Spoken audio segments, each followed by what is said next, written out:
Binaha naman ang ilang lugar sa Ilocos Norte dahil sa malakas na pag-ulan. Dahil mula sa Lawag City, saksi si Jam Sisante. Jam! Igan, sa ngayon tumigil na ang pag-ulan dito sa Lawag, Ilocos Norte. Ang mga binahang lugar kanina rito, humupa na ngayong gabi. Pero bago nito, maghapong umulan at nagkaroon pa nga ng mga pagbaha.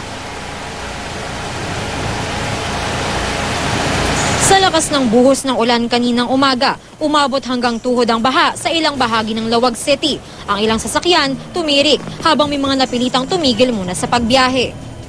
Ano nang ulan muntik na masira eh. Walang patid ang pag-ulan buong araw, kaya naman ang ilang nakaranas na ng matinding pagbaha sa mga nakaraang bagyo, naka-alerto. Sa bayan ng Paway, dinatnan ko si Mang Bonifacio na mahigpit na binabantayan ang taas ng tubig sa Paway Lake. Magdamag pa yan, siguradong malapit na yung tubig sa amin. Sigurado. Sana pa, ayaw namin maulit nga yung panahon ng undial sa Katiping dahil nakakatakot yan. Sa ilan pang bahagi ng Paway, naipon na rin ang tubig sa mga kalsada. Madalas kapag malakas ang ulan kasi walang daanan ng tubig papunta dun sa may sapa. Kaya bumabaha rito. Ayon sa provincial government, lumikas na ang ilang mga residente sa bayan ng Pasukin dahil sa taas ng baha.